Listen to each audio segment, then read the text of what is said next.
Picture this: you're sitting in a crowded mess hall, surrounded by dozens of seasoned soldiers sharing war stories and showing off their medals. The air is thick with testosterone, cigarette smoke, and the kind of crude humor that comes with military life. Then, someone makes a joke about the quiet woman sitting alone in the corner, questioning how someone like her could possibly outrank them. What happens next will leave you speechless. This isn't just another military story. This is about the moment when assumptions crumble, when prejudice meets reality, and when one woman's response silences an entire room full of hardened soldiers. It's about respect earned not through words, but through actions that speak louder than any rank insignia ever could. Some stories change how you see the world. This is one of them.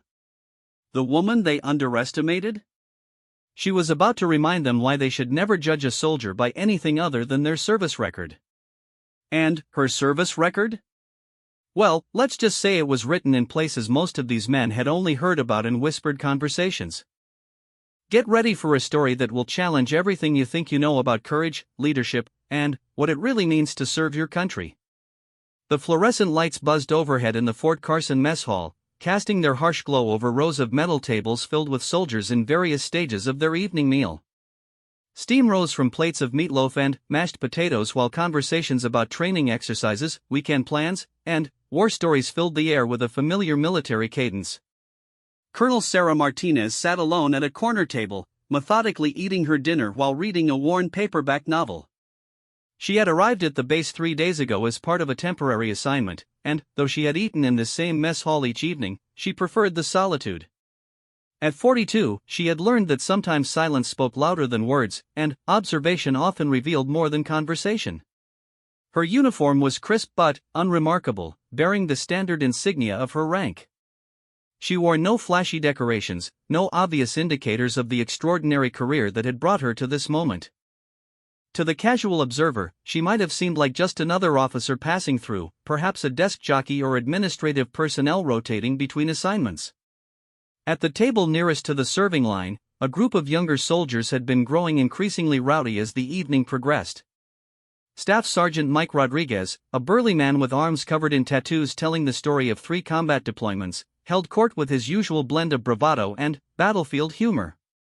Beside him sat Sergeant First Class Tommy Chen, whose baby face belied his reputation as one of the finest marksmen in his unit, and Corporal Jake Williams, whose quick wit and quicker temper had earned him both friends and enemies in equal measure. The conversation had started innocently enough, with Rodriguez recounting a training exercise gone wrong when a female lieutenant had allegedly frozen during a simulated combat scenario. From there, it had devolved into the kind of locker room talk that still plagued military culture despite decades of integration efforts. "I'm telling you," Rodriguez said, taking a large bite of his roll, "some people just aren't cut out for the real deal. Doesn't matter what rank they pin on their chest." Chen nodded along, though something in his expression suggested he wasn't entirely comfortable with the direction of the conversation. "I mean, rank is rank, Mike. Someone earned those bars." "Did they though?" Williams interjected, his voice carrying further than he probably intended. "These days, who knows what kind of politics goes into promotions? Especially when it comes to diversity hires." The comment hung in the air like smoke from a blown tire. Several nearby tables had gone quiet, their occupants either uncomfortable with the direction of the conversation or eager to see where it might lead. Rodriguez glanced around the mess hall, his eyes eventually settling on Martinez in her corner. "Take that colonel over there," he said, lowering his voice but not nearly enough. "Been here 3 days, haven't seen her talk to anyone. Probably some Pentagon paper pusher getting a taste of real military life before heading back to her climate-controlled office." Martinez didn't look up from her book, but her posture shifted almost imperceptibly. Years of combat experience had taught her to be aware of her surroundings at all times, and she had been listening to this conversation develop for the past 10 minutes with growing interest. "Come on, man," Chen said, clearly uncomfortable now. "You don't know anything about her." "I know she's sitting alone instead of getting to know her fellow soldiers," Williams replied. "Real leaders don't hide in corners with books." The irony of his statement wasn't lost on Martinez, who had learned more about the dynamics of this base in 3 days of quiet observation than most people would gather in months of casual conversation. She had watched Rodriguez struggle with a personal issue he was clearly too proud to discuss with his superiors. She had noticed Chen's unconscious protective behavior around the newer recruits, a sure sign of natural leadership potential that was being overlooked by his current command structure. And she had observed William's pattern of deflecting personal insecurities through aggressive posturing, a behavior that would eventually undermine his effectiveness if left unchecked. But she said nothing. "Not yet. You know what I think?" Rodriguez continued, emboldened by what he interpreted as his companion's agreement. "I think some people get promoted based on what they are instead of what they've done. And, when the real shooting starts, that's when you find out who belongs and who doesn't." The mess hall had grown noticeably quieter now, with most conversations dropping to whispers as soldiers strained to hear what was being said. Martinez could feel eyes turning in her direction, waiting to see if she would respond to the increasingly pointed comments. She turned a page in her book. "I bet she's never even seen combat," Williams added, his confidence growing with each unchallenged statement. "Probably went straight from college to some cushy assignment pushing papers and playing politics." Martinez finally closed her book, marking her place with a napkin before setting it aside. She stood slowly, her movements deliberate and unhurried, and began walking toward the serving line for a cup of coffee. Her path would take her directly past the table where Rodriguez and his companions sat. As she approached, Rodriguez made a decision that would change the trajectory of his evening considerably. "Excuse me, Colonel," he said, his voice loud enough to ensure the entire mess hall could hear.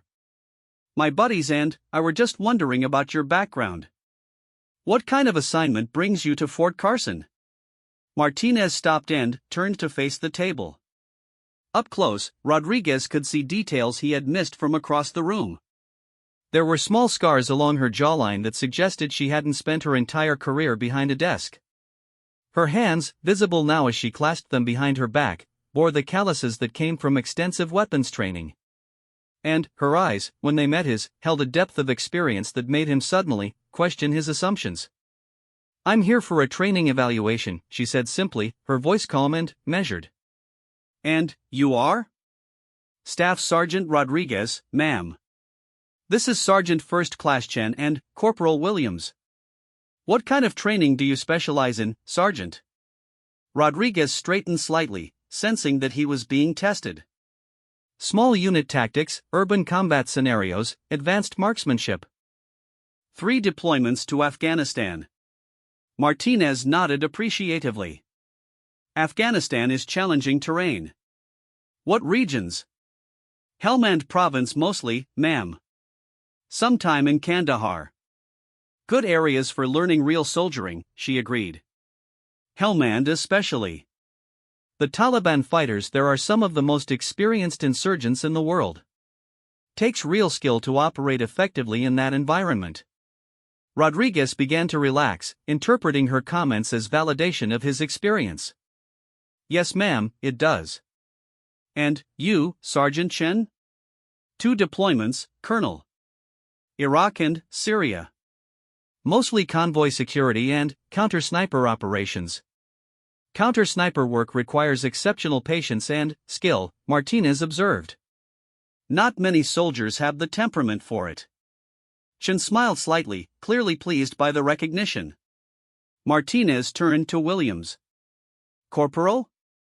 "1 deployment, ma'am. Iraq. Mostly base security." She nodded without comment, then addressed the group as a whole.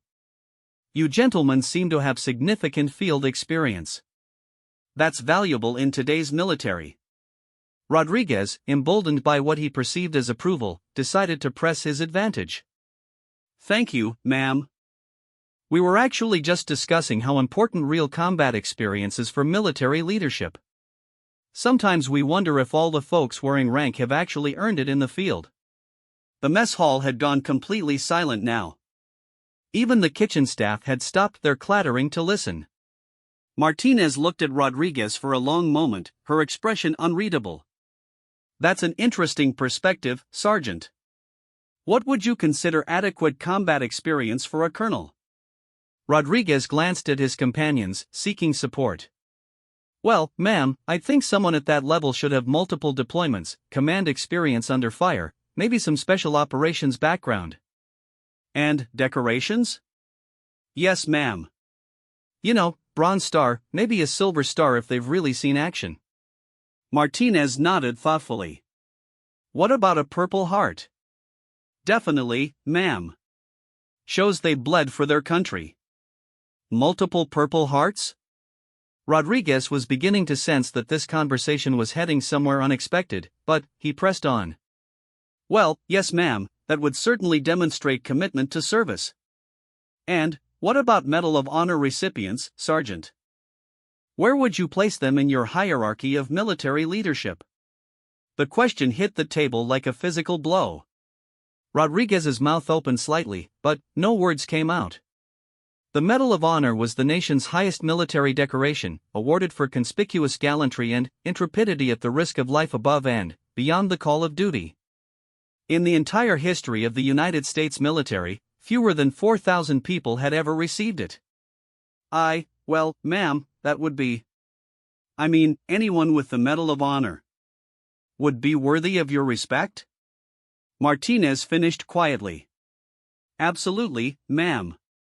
Without question. Martinez reached into her left breast pocket and withdrew a small leather folder. She opened it carefully and placed it on the table in front of Rodriguez. Inside was a photograph of a young woman in combat gear, standing beside a destroyed vehicle in what was clearly an active war zone. The woman's face was streaked with dirt and blood, her uniform torn and blackened with smoke. But her eyes were unmistakably those of the colonel standing before them. Beneath the photograph was a citation printed on official government letterhead. Rodriguez's eyes moved down the page, taking in phrases that seemed to leap out at him: extraordinary heroism in action against an armed enemy. Complete disregard for her own safety. Saved the lives of 12 wounded soldiers while under intense enemy fire. And, at the bottom, in formal military script, Medal of Honor. The silence in the mess hall was absolute. Rodriguez stared at the citation, reading it again to make sure he hadn't imagined it. Chen leaned over to look, his face going pale as he took in what he was seeing. Williams sat frozen, his earlier bravado evaporating like steam.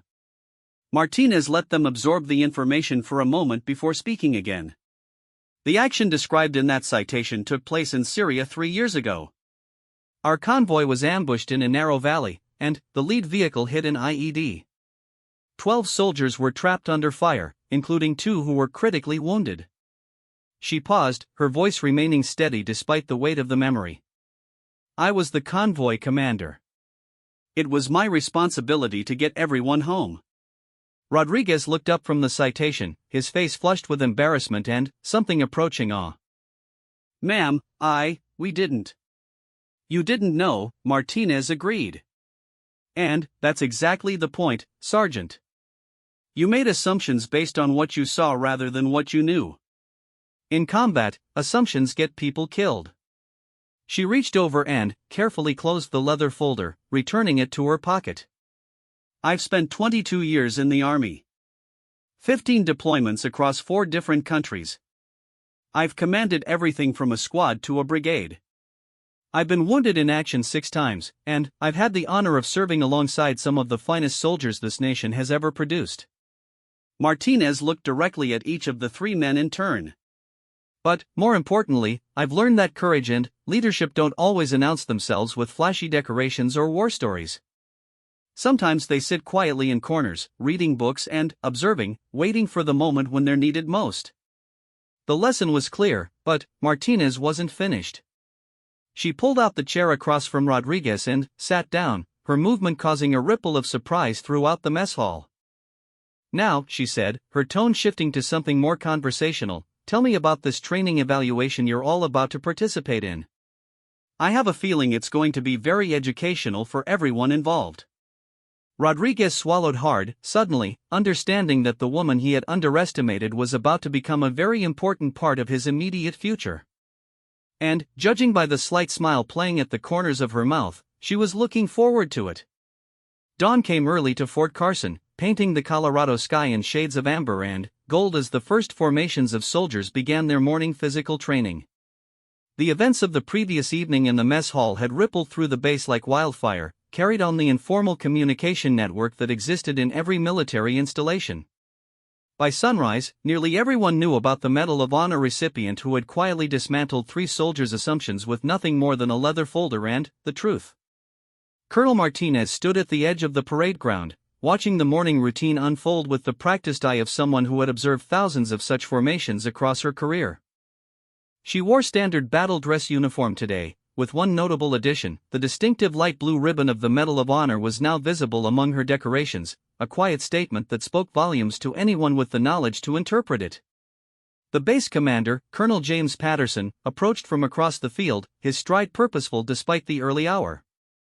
Patterson was a career infantry officer with his own impressive record of service, but he had spent enough years in the Army to recognize when he was in the presence of someone whose experiences transcended normal military hierarchies. "Colonel Martinez," he said, extending his hand in greeting. "I trust you found yesterday evening's introduction to our personnel educational." Martinez accepted the handshake with a slight smile. "Quite educational, Colonel. Your soldiers have strong opinions about military leadership." Patterson winced slightly. "I heard about the conversation with Rodriguez and his team. I hope you understand that their views don't reflect the entire command." "Actually, Colonel, I found their honesty refreshing," Martinez replied. "It's better to know what people really think than to have them hide their prejudices behind false courtesy. At least this way, we can address the issues directly." The sound of approaching footsteps caused both officers to turn. Staff Sergeant Rodriguez was jogging toward them across the parade ground, his face already showing the strain of what had clearly been an intense morning workout. Behind him came Chan and Williams, along with the rest of their squad, 12 soldiers in total who made up Bravo Team of 2nd Platoon, Alpha Company. Rodriguez came to a halt and snapped to attention, his eyes focused on a point somewhere above Martinez's head. "Colonel Patterson, sir. Bravo Team reporting for evaluation as ordered." Patterson nodded and gestured toward Martinez. "Sergeant, you'll be working with Colonel Martinez for the next week. She's here to conduct a comprehensive assessment of your team's combat readiness." Martinez stepped forward, studying each soldier with the kind of careful attention that made them acutely aware they were being measured. "At ease, everyone. For the next 7 days, I'll be observing your team in a variety of scenarios designed to test everything from basic marksmanship to complex tactical decision-making under pressure." She began walking slowly down the line of soldiers, making eye contact with each one. "Some of you may be wondering about my qualifications to conduct this evaluation. That's a fair question, and I'll answer it simply. I spent more than 2 decades learning how to keep soldiers alive in combat situations. Everything we do this week will be focused on that single objective." Stopping in front of Rodriguez, she continued. "Sergeant, your team has a reputation for strong individual skills but inconsistent performance as a unit.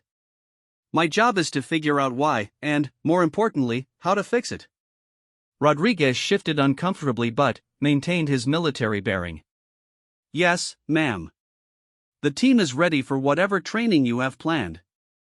"Good. Because we're going to start with something simple, a 5-mile tactical movement to the north training area, followed by a basic marksmanship evaluation." Martinez pulled a folded map from her cargo pocket and spread it on the hood of a nearby vehicle. "The route is marked in red. You have 2 hours to reach the objective, establish a firing line, and complete the shooting qualification." Chen stepped closer to examine the map, his experience as a marksman immediately drawing his attention to the tactical details. "Ma'am, this route takes us through some pretty rough terrain. Are we conducting movement as a unit or individual time trial?" "Unit movement, Sergeant. Your time starts when the last man crosses the start line, and it ends when the last man reaches the objective. How you manage that is up to your team leadership." Williams raised his hand tentatively.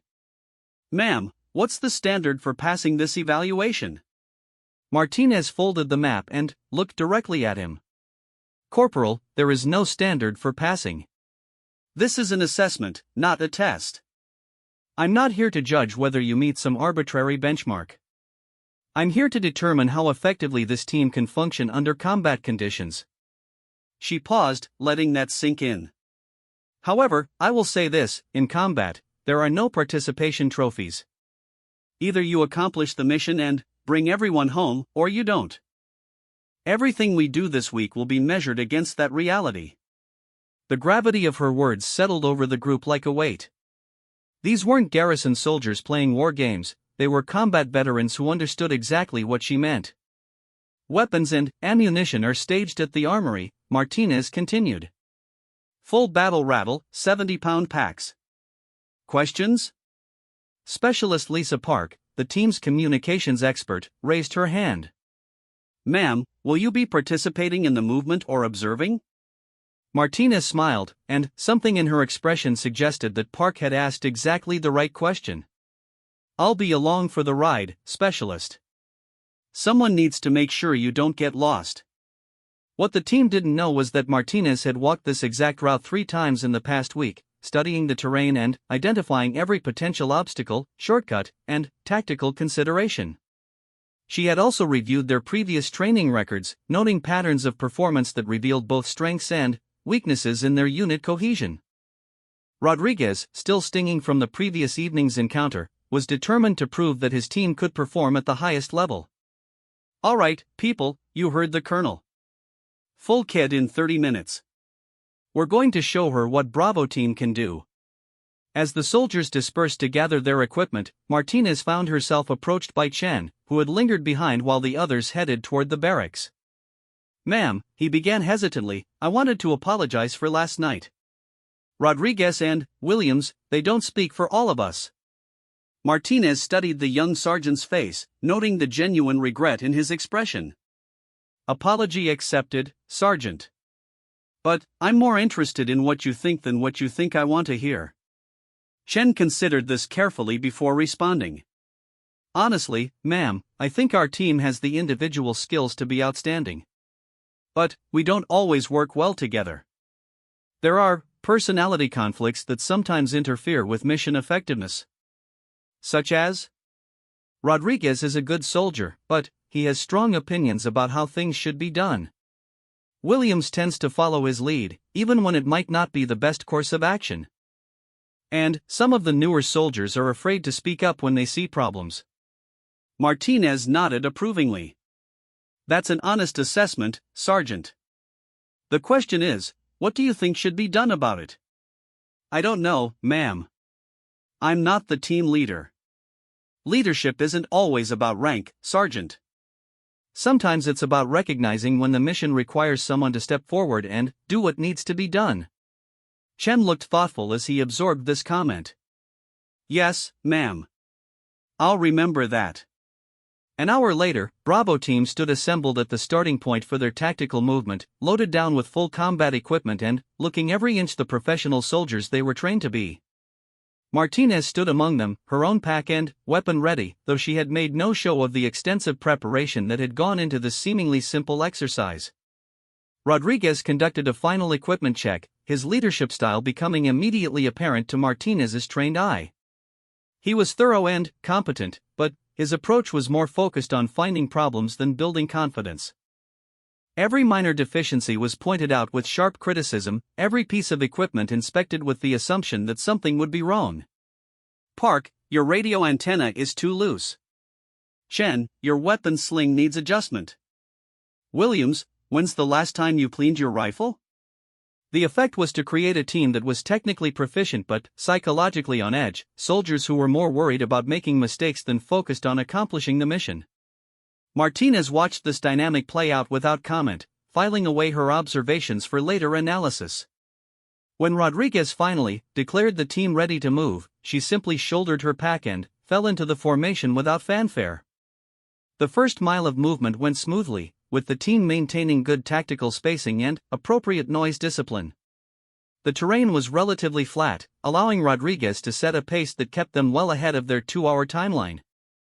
Martinez noted that Chen naturally positioned himself where he could observe the team's movement and provide assistance to struggling soldiers, while Williams stayed close to Rodriguez, ready to reinforce whatever decisions the team leader made. It was during the second mile, as they entered more challenging terrain, that the first cracks in team cohesion began to show. The route climbed steadily through a series of rocky ridgelines that required careful navigation and mutual support to traverse safely. Private First Class Maria Santos, one of the newer soldiers, began to struggle with the weight of her pack on the steep inclines. Her breathing became labored, and her pace slowed noticeably. Chen immediately moved to assist her, offering to redistribute some of her equipment among other team members. Rodriguez, however, saw this as a sign of weakness that would compromise the team's timeline. Santos, pick up the pace, he called back. We don't have time for this. Sergeant, she just needs a minute to adjust her load, Chen replied. We're still well ahead of schedule. The schedule doesn't matter if we develop bad habits, Rodriguez shot back. In combat, the enemy doesn't care if someone is tired. Martinez continued walking, listening to this exchange with growing interest. Both sergeants were partially right, which made the situation an excellent test of the team's ability to resolve conflicts under pressure. The disagreement came to a head during the 3rd mile, when Santos stumbled on loose rock and twisted her ankle. She managed to catch herself and continue moving, but her limp was becoming increasingly pronounced. Chen called for a tactical halt and moved to assess the injury, his medical training kicking in automatically. Santos, let me take a look at that ankle. I'm fine, Sergeant, Santos replied, though her grimace told a different story. I can keep going. Rodriguez appeared beside them, his impatience clear. How bad is it?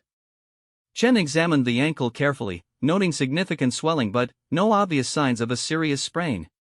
She can continue with support, but we should redistribute her load and modify our pace. Negative, Rodriguez said firmly. This is exactly the kind of situation we might face in combat. Santos needs to push through it. Sergeant, there's a difference between building mental toughness and risking injury to personnel, Chen replied, his voice remaining respectful but firm.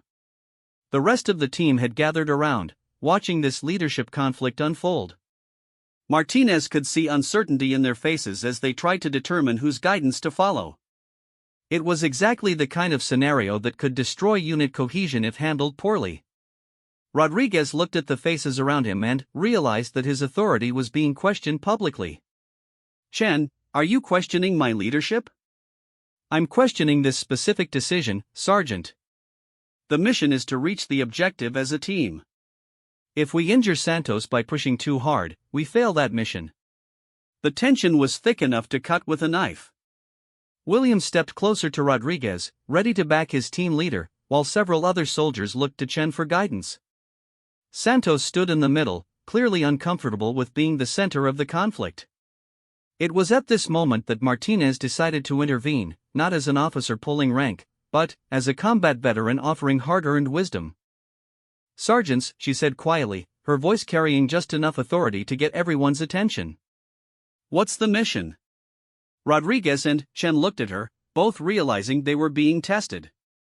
Ma'am, the mission is to reach the objective within the time limit, Rodriguez replied. No, Martinez said simply.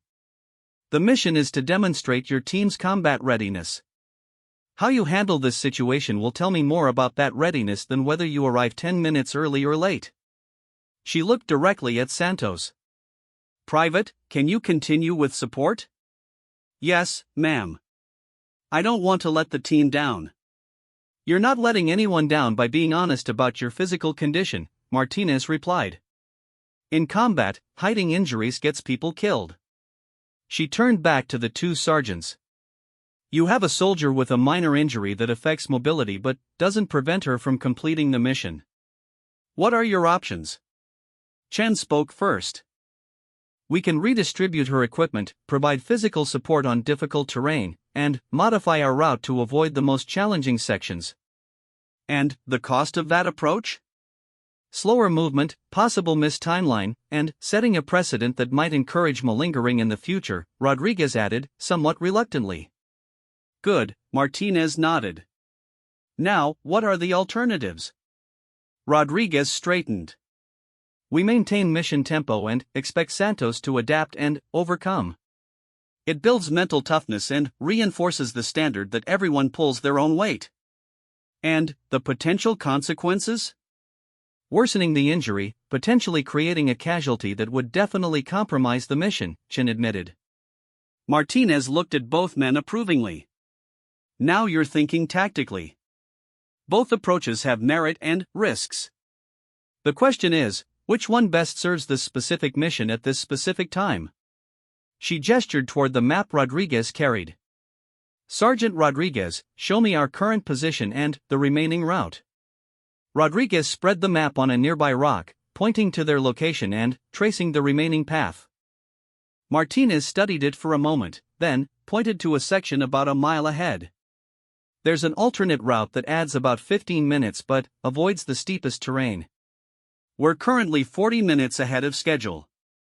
If we take the longer route and provide support to Private Santos, what's our arrival time? Rodriguez did the math quickly. Still 25 minutes ahead of schedule, ma'am. And what does that tell you about the best course of action? The answer was obvious, but Rodriguez was still struggling with the perception that accommodating Santos showed weakness. Chen, sensing his team leader's internal conflict, stepped forward. Sergeant Rodriguez, in Afghanistan, didn't your unit modify tactics when Corporal Jackson was dealing with his knee injury?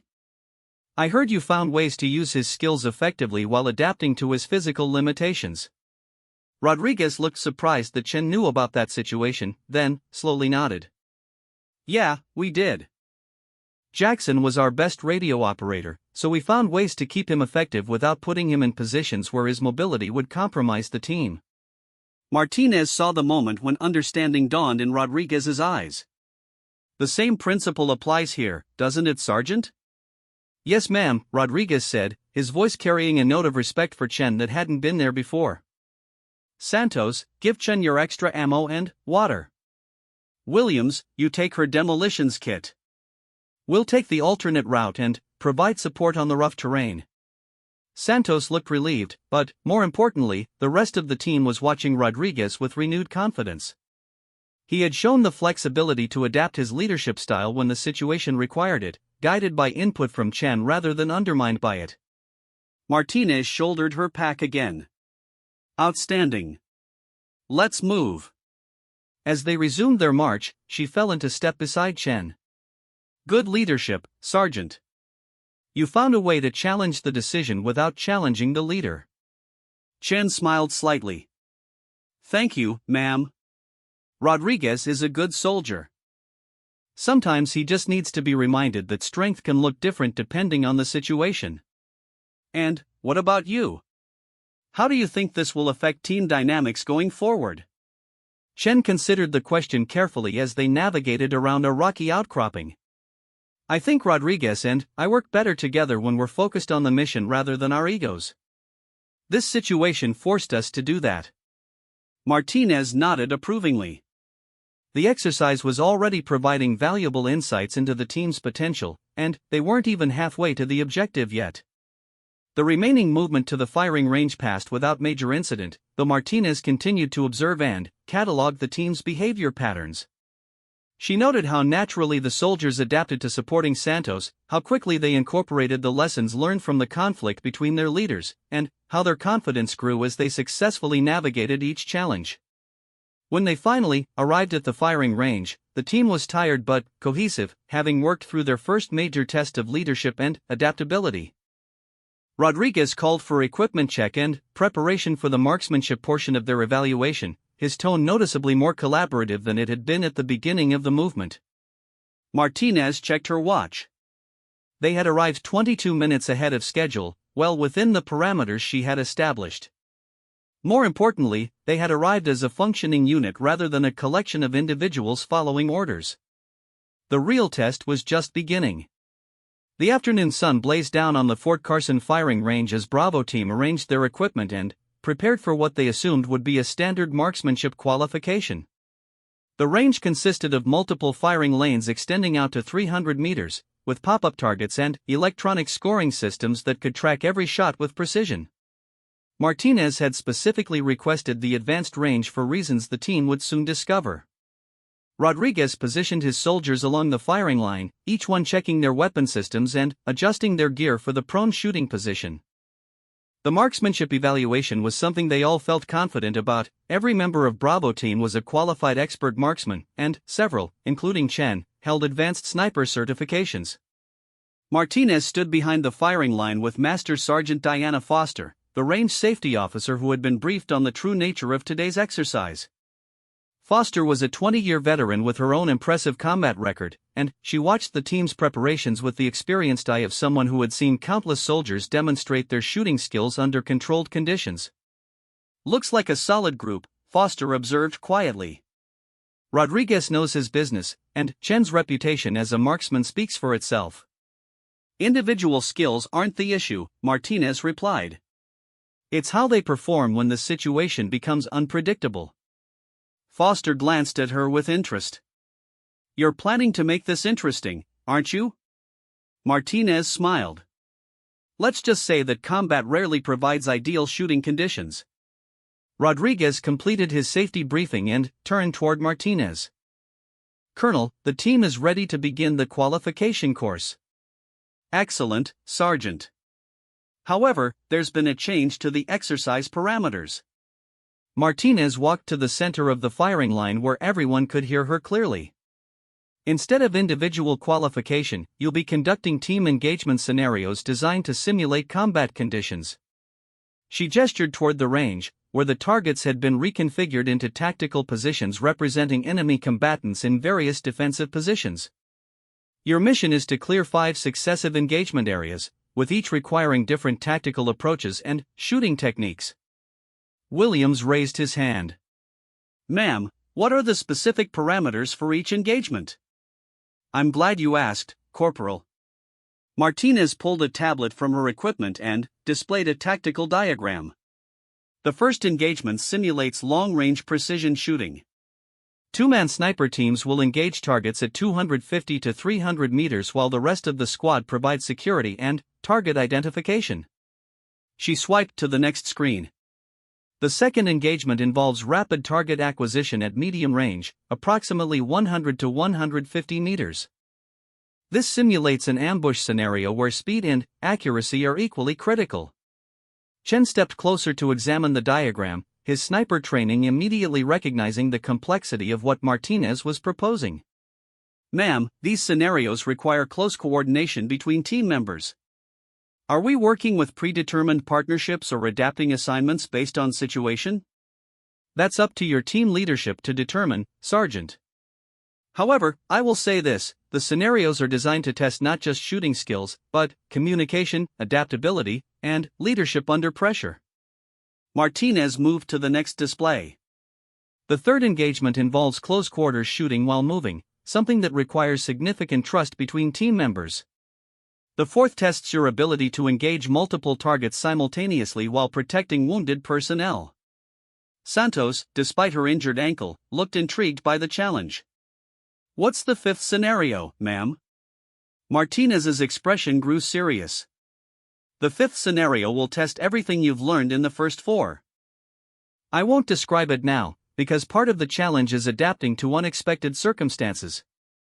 Rodriguez studied the information on the tablet, his mind already working through the tactical considerations. "Ma'am, how much time do we have for planning between scenarios?" 5 minutes for consultation before each engagement." "Just like combat, you won't have the luxury of extended planning sessions." Foster stepped forward to address the safety procedures, but Martinez interrupted her with a subtle gesture.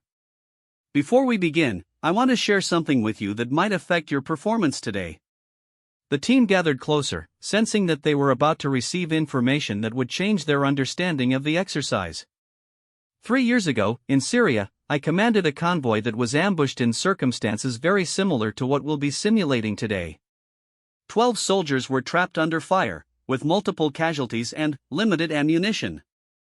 Martinez's voice took on the flat, matter-of-fact tone that combat veterans used when discussing traumatic events. The situation required precise shooting under extreme stress, rapid target acquisition in changing conditions, movement under fire, and protection of wounded personnel while engaging multiple threats. Every scenario we'll practice today is based on tactical problems I encountered during that engagement. The weight of her words settled over the team like a blanket. These weren't academic exercises, they were lessons written in blood and validated by survival. The skills you demonstrate today could determine whether you and your fellow soldiers go home alive from your next deployment, Martinez continued. I want you to approach each scenario with that reality in mind. Rodriguez straightened to attention. Yes, ma'am. The team understands. Martinez nodded and gestured toward the first firing position. Scenario 1 begins in 2 minutes. Rodriguez, select your sniper teams and brief your security element. The next few minutes revealed much about the team's decision-making process under pressure. Rodriguez immediately assigned Chen as primary sniper, pairing him with specialist Marcus Thompson, whose steady nerves and good eyes made him an effective spotter. The remaining soldiers were positioned to provide 360-degree security while maintaining observation on the target area. Martinez watched this unfold with approval, noting that Rodriguez had made assignments based on individual strengths rather than personal preferences. Chen and Thompson moved into position with the fluid coordination of soldiers who had worked together before, while the security element established fields of fire that covered all potential threat areas. Foster activated the target system, and immediately 2 silhouettes appeared at 280 meters, positioned behind partial cover that simulated enemy fighters in defensive positions. Chen settled into a shooting position and began the careful process of range estimation and wind calculation that preceded any precision shot. Wind is light, left to right at about 3 miles per hour, Thompson reported, his eye pressed to the spotting scope. Range to target Alpha is 282 meters. Chen made minute adjustments to his scope and controlled his breathing, settling into the familiar rhythm that had made him one of the most effective marksmen in his unit. On target Alpha. Send it.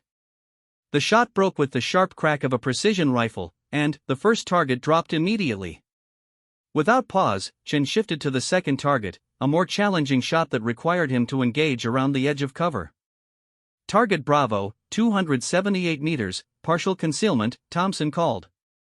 Chen studied the target through his scope, calculating the precise point of aim needed to ensure a clean hit despite the limited target area. On target. Send it. The second shot was equally precise, dropping the target cleanly. The entire engagement had taken less than 90 seconds, demonstrating the kind of professional competence that came from extensive training and real-world experience. Martinez made notes on her tablet, but her expression revealed little about her assessment of the team's performance. Good shooting. Scenario 2 begins in 5 minutes. Rodriguez, brief your team for medium-range engagement. The second scenario proved significantly more challenging. As soon as Foster activated the target system, 6 silhouettes appeared simultaneously at ranges varying from 100 to 150 meters, requiring rapid target identification and engagement by multiple shooters. Rodriguez had positioned his team in a staggered line formation that allowed each soldier to engage targets without interfering with adjacent shooters. The key to success would be communication and fire discipline, ensuring that all targets were engaged without duplication of effort. Multiple targets, 100 to 150 meters, Rodriguez called. I have target Alpha, Chen take Bravo, Williams Charlie. The engagement erupted in a controlled fury of accurate rifle fire, with each soldier engaging their assigned targets while maintaining awareness of the overall tactical situation. Within 30 seconds, all 6 targets had been neutralized, demonstrating the kind of aggressive precision that characterized effective infantry units. But Martinez was looking for more than just marksmanship. Santos, what did you observe during that engagement? Santos, who had been assigned to security rather than direct engagement due to her ankle injury, considered the question carefully. Ma'am, our communication was good, but I noticed that Williams and Chen almost engaged the same target near the end. If those had been real enemies, one of them might have escaped while they both focused on the same threat. Martinez nodded approvingly. Good observation. In combat, situation awareness is often more important than individual shooting skills. Rodriguez looked thoughtful. Santos is right. We need better target designation procedures for multi-target engagements. You'll have a chance to apply that lesson in Scenario 3, Martinez said. Movement under fire while engaging threats. This one will test your ability to maintain accuracy while under stress. The third scenario proved to be a revelation of the team's capabilities and limitations. Foster activated a system that generated the loud, disorienting sounds of incoming artillery and automatic weapons fire while targets appeared and disappeared at random intervals along the 100-meter range. The soldiers were required to advance from cover to cover while engaging targets of opportunity, maintaining team cohesion while dealing with simulated enemy fire that was loud enough to interfere with normal communication. Chen, despite his expertise as a marksman, struggled with the movement and shooting combination. His deliberate, precise shooting style was poorly suited to the rapid target acquisition required by the scenario. Williams, on the other hand, adapted quickly to the challenge, his more aggressive shooting technique proving effective in the high-stress environment. Martinez observed this with great interest, noting how stress affected different soldiers in different ways. Some, like Williams, seemed to thrive on chaos and performed better under pressure. Others, like Chen, performed best when they could apply their technical skills methodically. Interesting, Foster observed quietly. Your precision shooters aren't necessarily your best combat shooters. Exactly, Martinez agreed. Combat rarely provides ideal conditions for perfect marksmanship.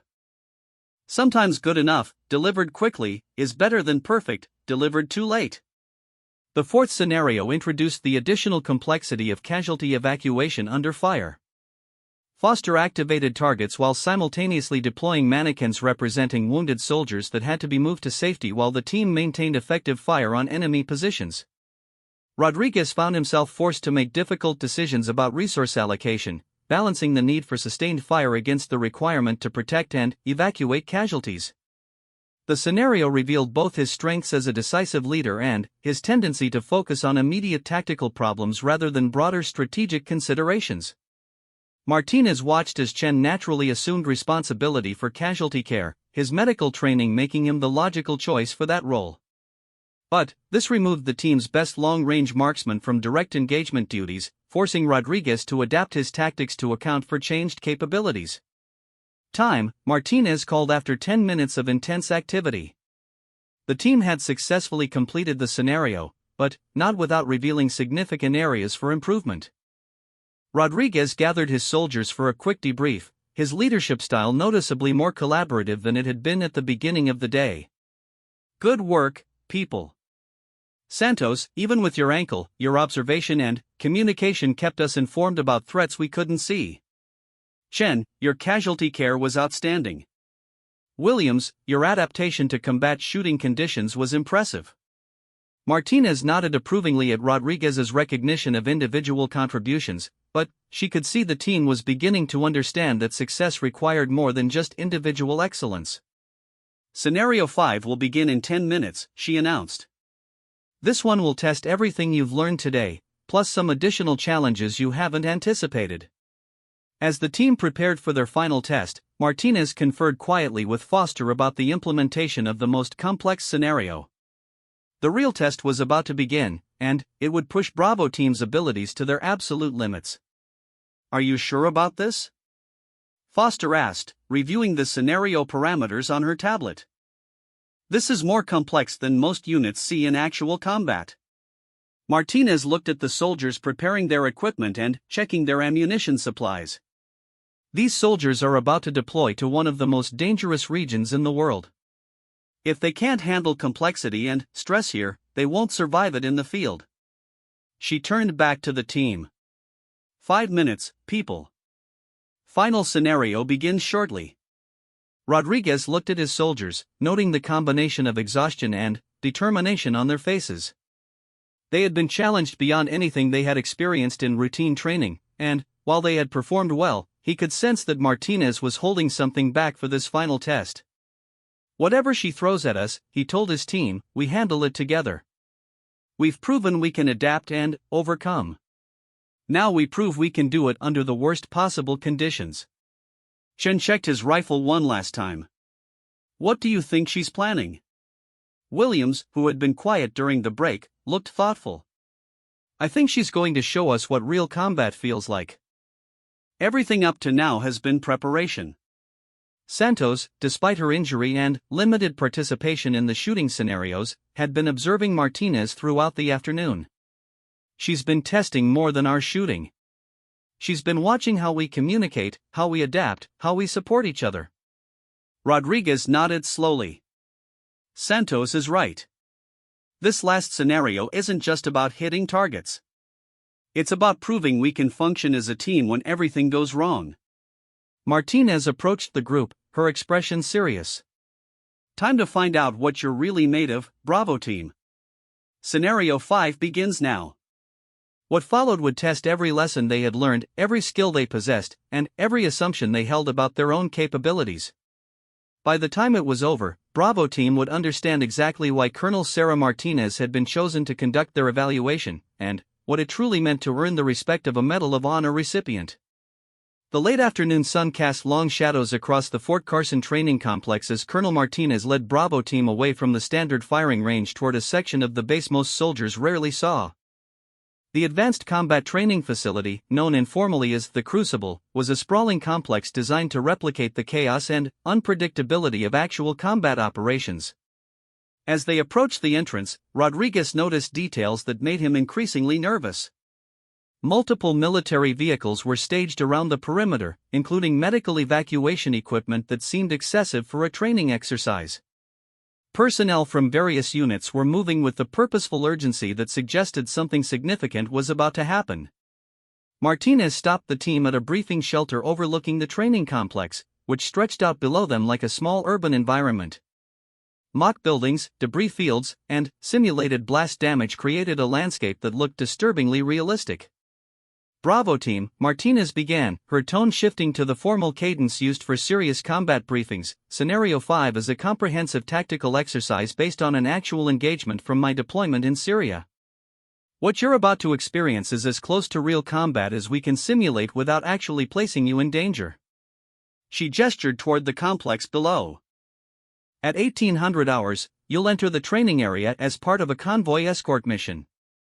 Your objective is to secure a high-value target for extraction while dealing with multiple, simultaneous threats including IED attacks, sniper fire, and coordinated enemy assault. Chen studied the layout with his trained eye, immediately recognizing the tactical challenges presented by the terrain. Ma'am, what's our unit composition for this exercise? Are we working independently or with supporting elements? You'll discover that as the situation develops, Sergeant. Part of combat effectiveness is the ability to adapt to changing circumstances and work with whatever resources are available. Williams looked concerned.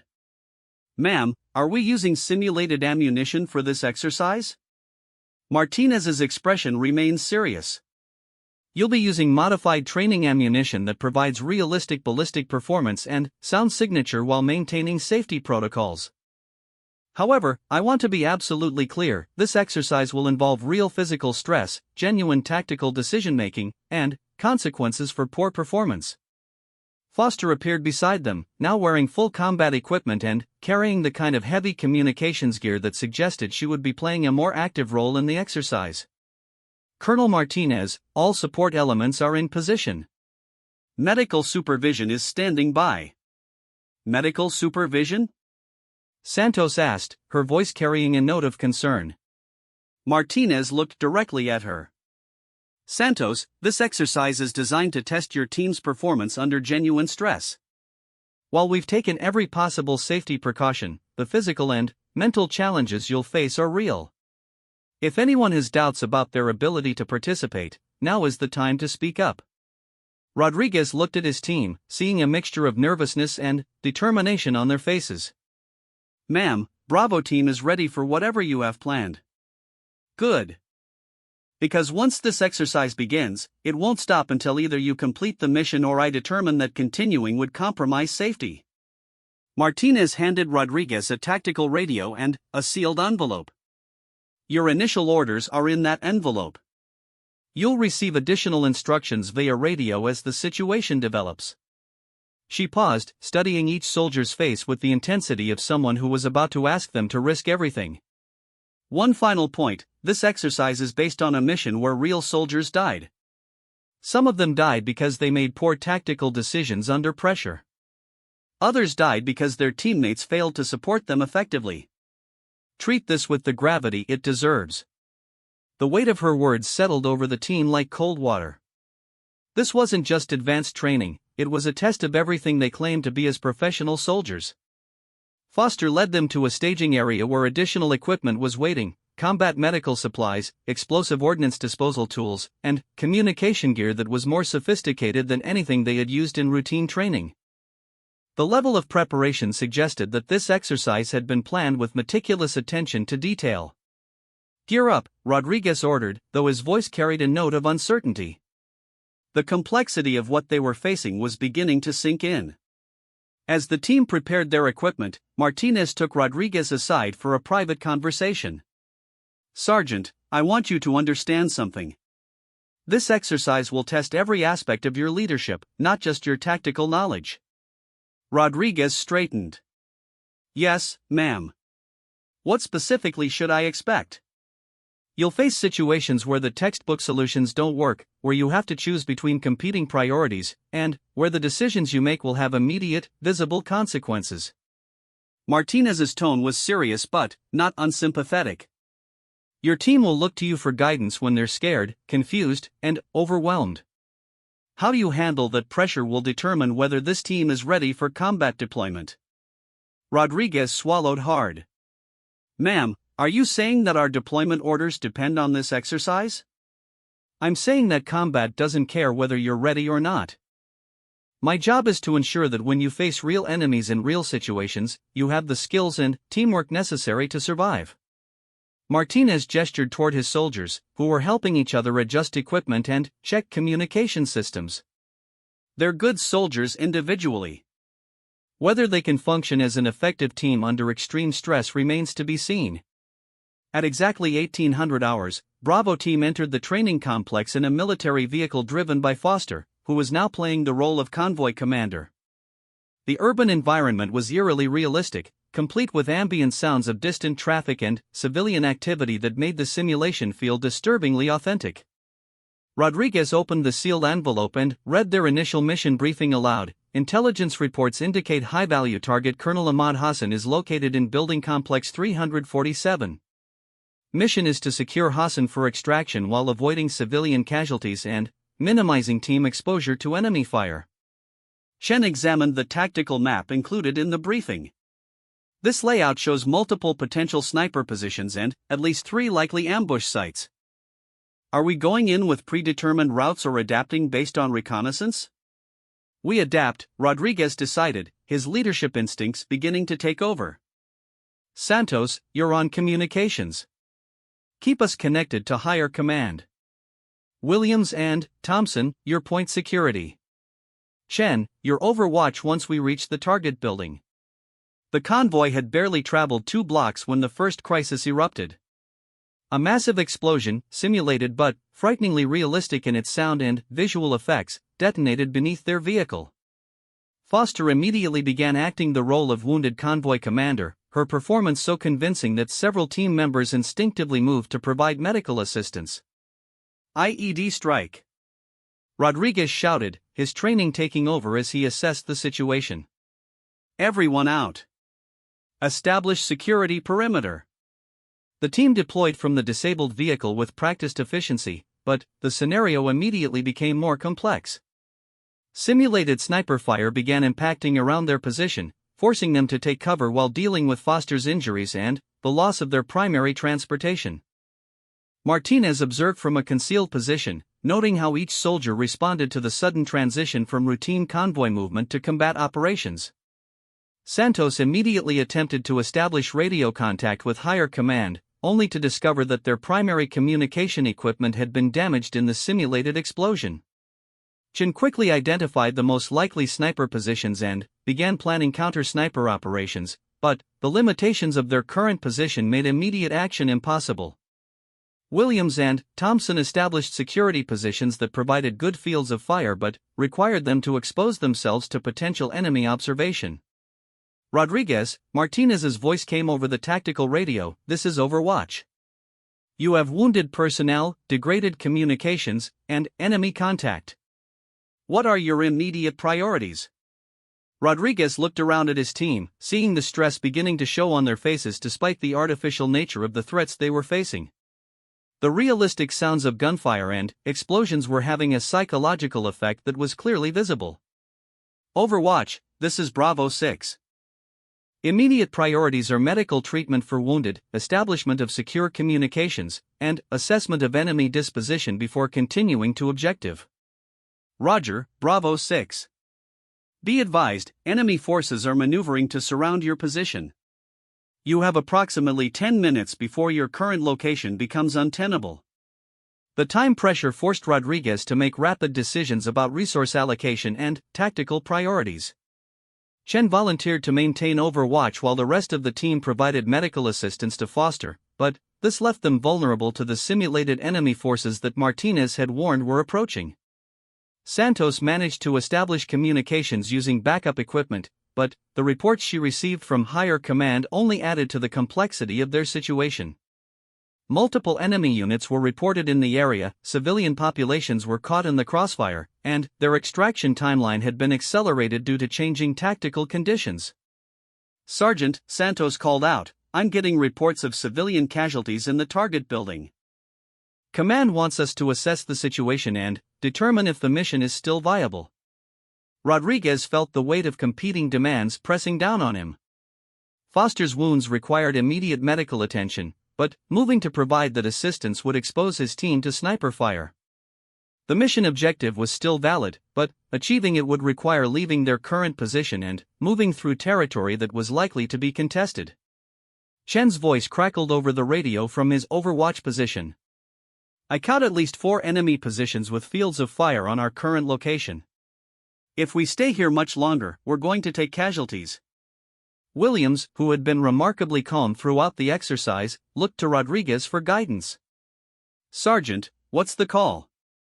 For a moment, Rodriguez experienced exactly what Martinez had intended him to feel, the crushing weight of responsibility that comes with military leadership under pressure. Every decision carried consequences, and there were no perfect solutions to the tactical problems he faced. All right, people, listen up, Rodriguez said, his voice carrying the authority that comes from accepting responsibility rather than avoiding it.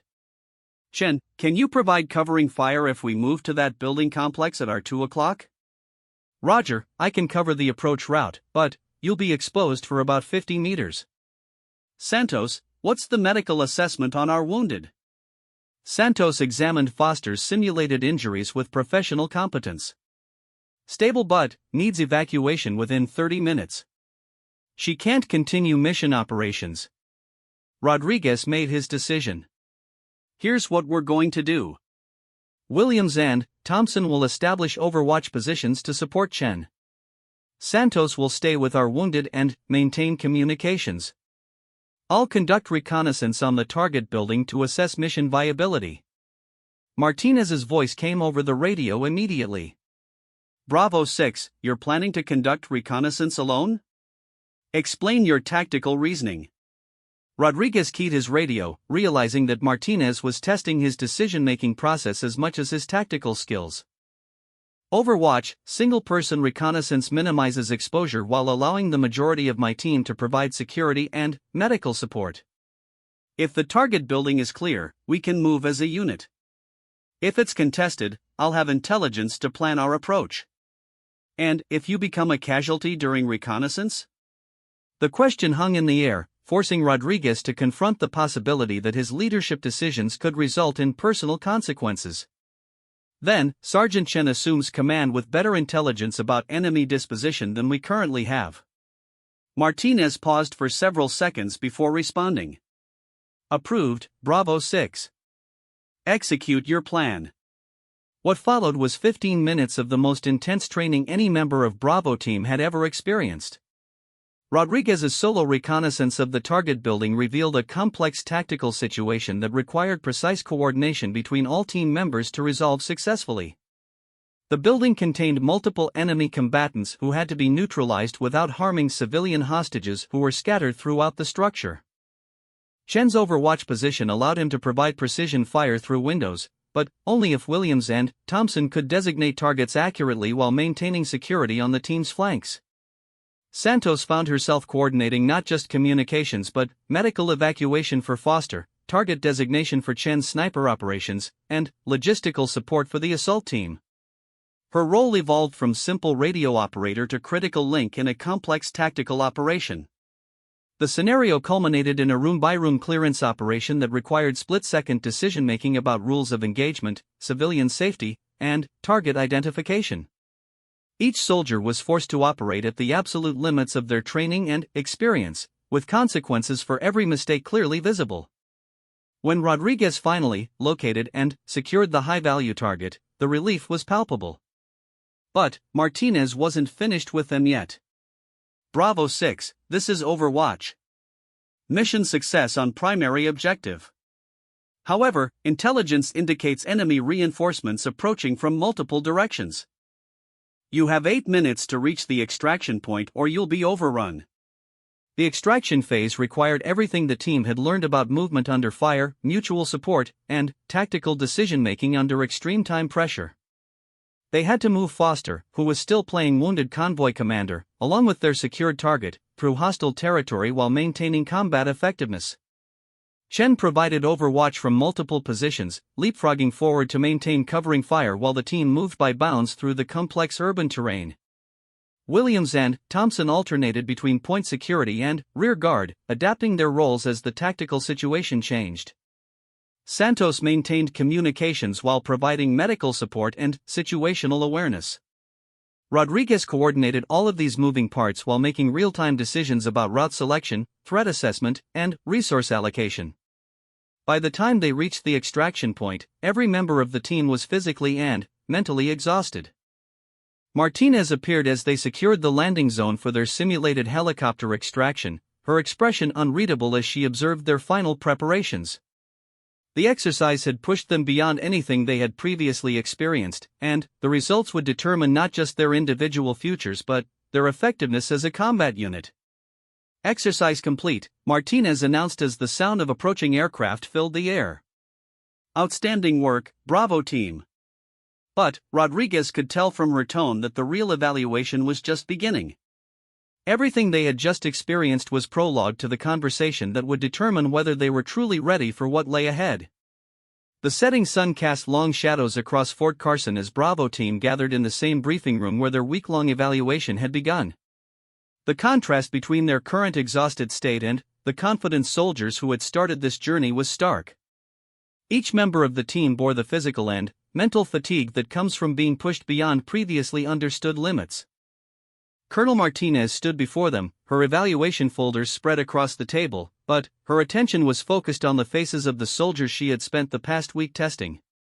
The artificial lighting in the room seemed harsh after the natural illumination of the training areas, adding a sense of finality to the moment.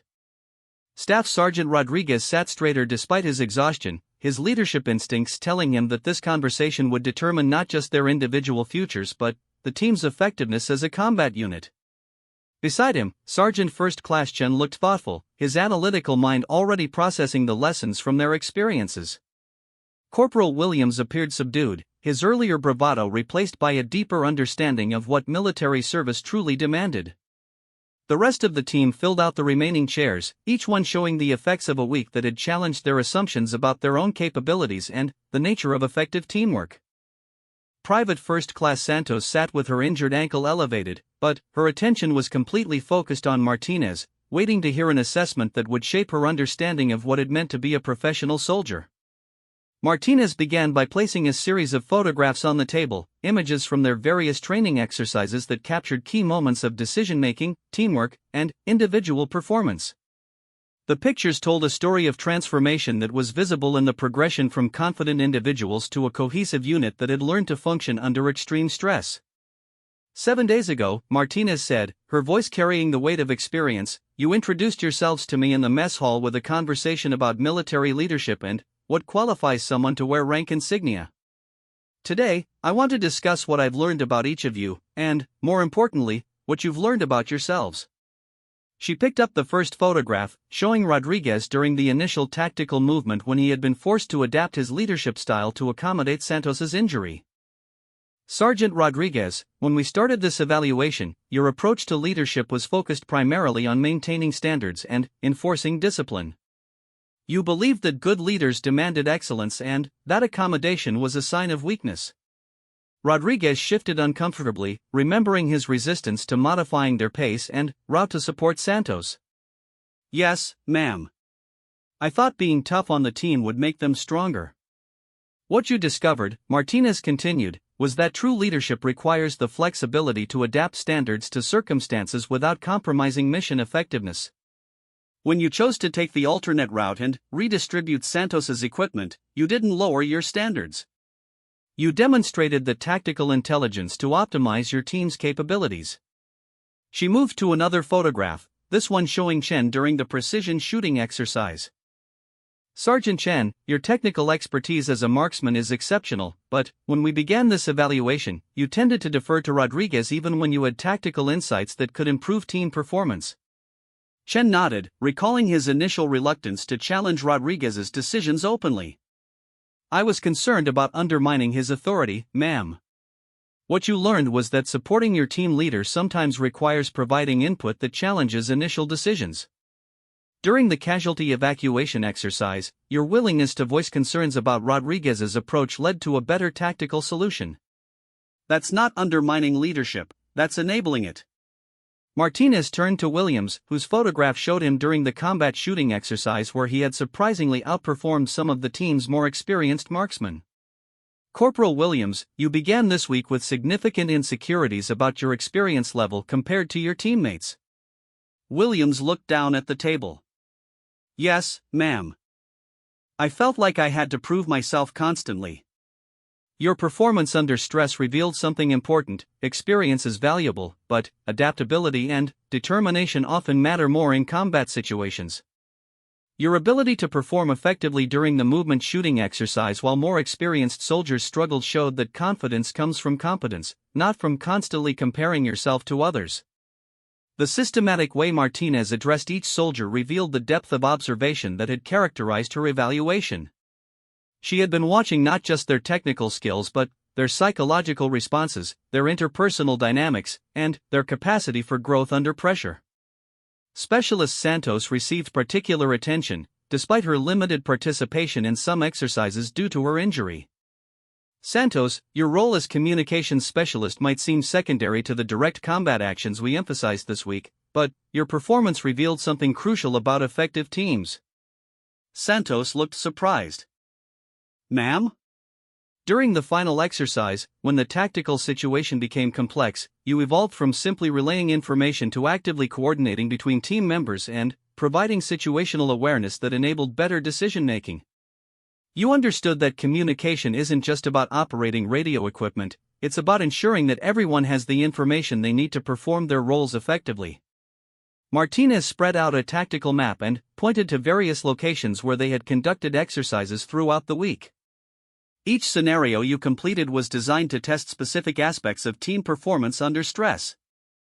The results provide a comprehensive assessment of your readiness for combat deployment. Rodriguez leaned forward. Ma'am, what's your overall assessment? Martinez considered the question carefully before responding. Your team demonstrates exceptional individual technical skills and the capacity for effective leadership under pressure. You've shown that you can adapt to changing circumstances, support each other through difficulties, and maintain mission focus when facing complex tactical challenges. She paused, letting the positive assessment sink in before continuing. However, these capabilities only emerged when you were forced to abandon preconceived notions about leadership, teamwork, and individual roles. The question is whether you can maintain this level of performance when you're not being actively tested. Chen spoke up. Ma'am, what do you think we need to do to ensure we keep performing at this level? That's exactly the right question, Sergeant. Martinez pulled out a folder containing individual assessment reports for each team member. Combat effectiveness isn't about achieving a perfect score on a single evaluation. It's about consistently applying lessons learned to new and unpredictable situations. She handed Rodriguez his assessment first. Your leadership skills improved dramatically when you learned to balance decisiveness with flexibility. The challenge will be maintaining that balance when you're facing real combat stress, and the natural tendency is to revert to rigid command structures. Rodriguez scanned the document, noting detailed observations about his decision-making process and specific recommendations for continued development. "Ma'am, this level of detail, you were analyzing everything we did. Every decision, every interaction, every moment of stress or success," Martinez confirmed. "That's how you identify patterns of behavior that will determine performance under real combat conditions." Chen received his assessment with similar attention to detail, including specific recommendations about developing his natural leadership abilities and maintaining confidence in his tactical insights. "Your sniper skills are outstanding, but your capacity to influence team performance through thoughtful analysis and well-timed input may be even more valuable." Williams looked nervous as he received his folder, but Martinez's expression was encouraging. "Your assessment shows significant growth in confidence and tactical adaptability. The key for you will be maintaining that positive momentum without becoming overconfident." Each soldier received similar detailed feedback that connected their performance during specific exercises to broader principles of combat effectiveness and professional development. Martinez had clearly invested significant time in analyzing their individual and collective capabilities. Santos was the last to receive her assessment, and she looked genuinely surprised by its length and detail. "Ma'am, I thought my limited participation because of the ankle injury would result in an incomplete evaluation. Your injury actually provided additional insights into your professional character," Martinez replied. "Your determination to contribute effectively despite physical limitations, combined with your evolution into a true communications coordinator rather than just a radio operator, demonstrated exactly the kind of adaptability that distinguishes effective soldiers from merely competent ones." With the individual assessments distributed, Martinez returned to the larger question of team readiness. "Your collective performance indicates that you have the foundation necessary for effective combat operations. However, success in real combat will require you to continue developing the teamwork and adaptability you've demonstrated this week." Rodriguez looked around at his team, seeing them with new eyes after a week of shared challenges and mutual support. "Ma'am, what can we expect for our deployment?" Martinez's expression grew serious. "You'll be operating in an environment where the tactical challenges you faced this week are daily realities. The difference is that in real combat, there are no safety officers, no predetermined outcomes, and no opportunities for do-overs." She gestured toward the photographs from their exercises. "But you've proven that you can function effectively as a team when facing complex, stressful situations. You've learned to adapt your leadership style, support each other through difficulties, and maintain mission focus under pressure." Chen raised his hand. "Ma'am, do you think we're ready?" Martinez looked directly at him, then at each member of the team in turn. "I think you're ready to continue learning. Combat will teach you things that no training exercise can simulate. The question is whether you'll apply the lessons from this week to those new challenges." She stood and walked to the window overlooking the parade ground where their evaluation had begun. 7 days ago, you were competent individual soldiers who happened to work together. Today, you're a team that understands how to leverage each member's strengths while compensating for limitations. Turning back to face them, Martinez's expression carried both pride and concern. "My recommendation will be that Bravo team is ready for deployment, with the understanding that continued development of teamwork and leadership skills will be essential for mission success." Rodriguez stood at attention. "Ma'am, thank you for this evaluation. It was educational." Martinez smiled slightly at his choice of words. "Sergeant, that evening in the mess hall when you questioned my qualifications seems like a long time ago, doesn't it?" Rodriguez looked embarrassed. "Yes, ma'am. I learned more about leadership this week than I had in my previous 3 years of service." "Good. Because the soldiers you'll be leading in combat deserve leaders who understand that respect is earned through competence and character, not through rank or intimidation." Williams stepped forward. "Ma'am, what happened during your Medal of Honor action in Syria? How did you manage to save 12 soldiers under fire?" Martinez considered the question carefully. "The same way you managed to complete the complex scenarios this week, Corporal." One decision at a time, supporting each other, adapting to circumstances, and, never losing sight of the mission, bring everyone home. She gathered her evaluation materials and prepared to leave. You have 72 hours of liberty before beginning pre-deployment training. Use that time to reflect on what you've learned about yourselves and each other.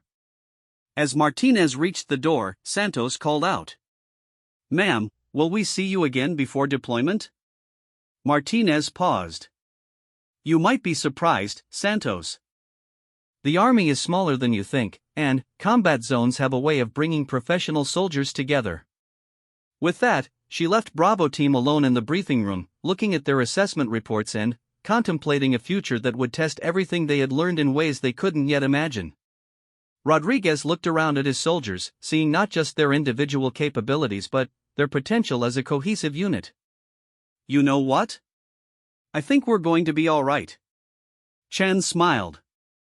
"Better than all right, Sergeant. We're going to be outstanding." Williams nodded agreement. "And if we're not, we'll adapt and overcome. That's what good teams do."